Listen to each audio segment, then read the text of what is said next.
Storytelling. You probably know what it is. A form of art. A lesson.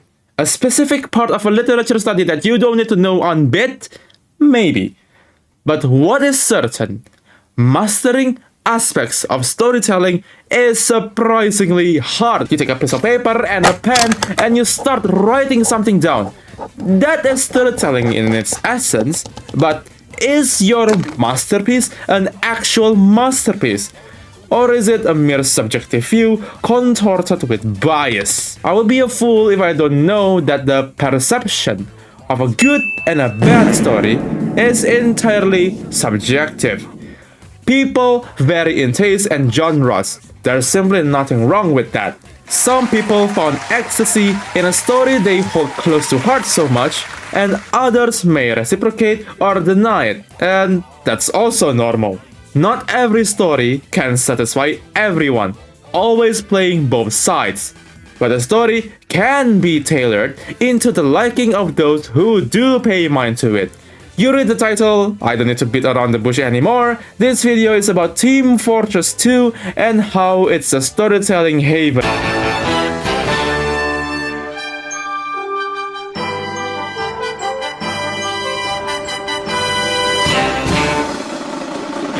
It is no surprise that TF2 has birthed or sunk its hands on many forms of content that can be considered as a way to tell a certain story.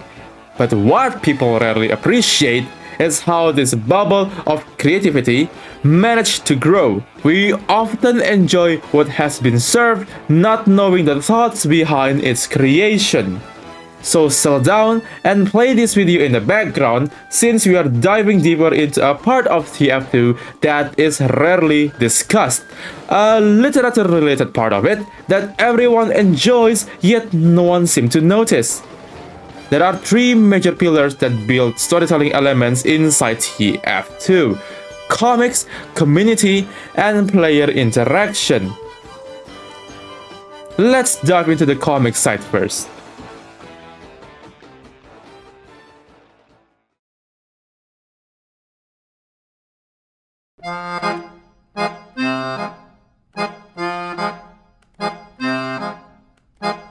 TF2 comic series, although not based on the game, it is undeniably an instrumental element in building the TF2 universe.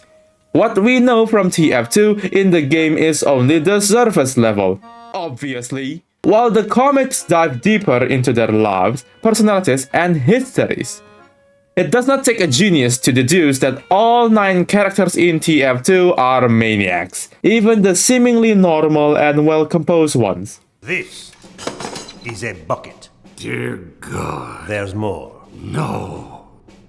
Although the game paints them as battle-crazed men who simply fought for the fun of it, they felt like real people who have other people besides each other that they protect and love so much.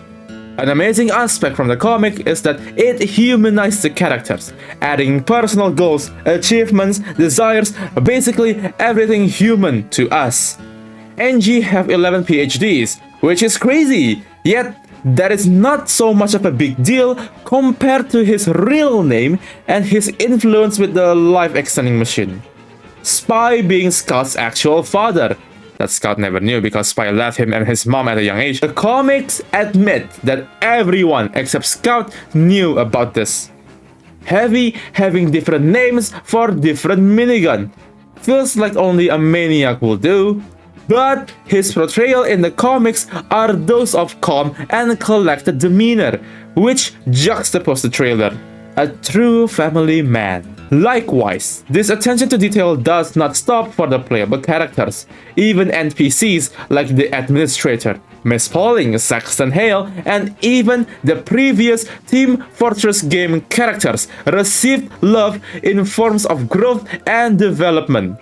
They are so crucial to the story that even if a single character got deleted, TF2 will not feel as amazing as it is now. TF2 community is, to put it simply, insane. Holy f***. What do you mean the community is more productive than the devs? Holy shit! TLDR, the community of this game is amazing. So much so that I don't even understand why this game is able to foster such dedicated fan base. Because this game is mega based. Oh, what? You're live on Twitch?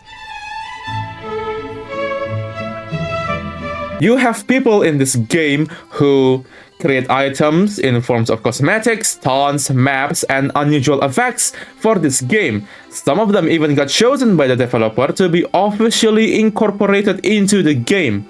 Custom weapon maker, different from previous one because custom weapon tends to be unbalanced, and I don't think there's any custom weapons officially added into the game yet.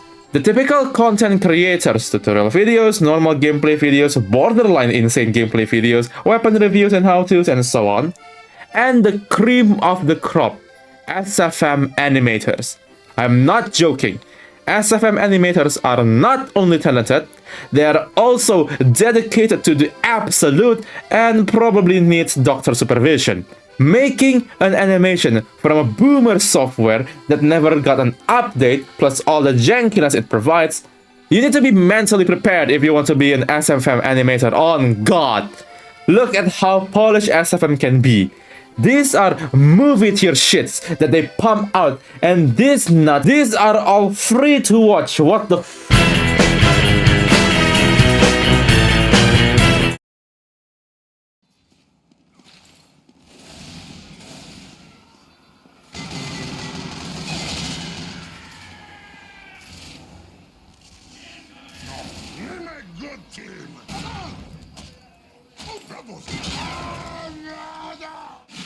Seems about right. Interaction between players in TF2 is like having two brain cells talking to each other, and it's great. Besides the emotes, people sometimes just talk about random stuff through the in-game chat. Stop saying dumbass things! You're not even making sense! Creamy. And voice chat. Why the fuck would you want to kill yourself if you don't live in Melbourne? If you had to sleep with one of your parents, which one would it be? Okay, that's all for the major storytelling parts of TF2. Like and subscribe, and I don't know what else. So I see.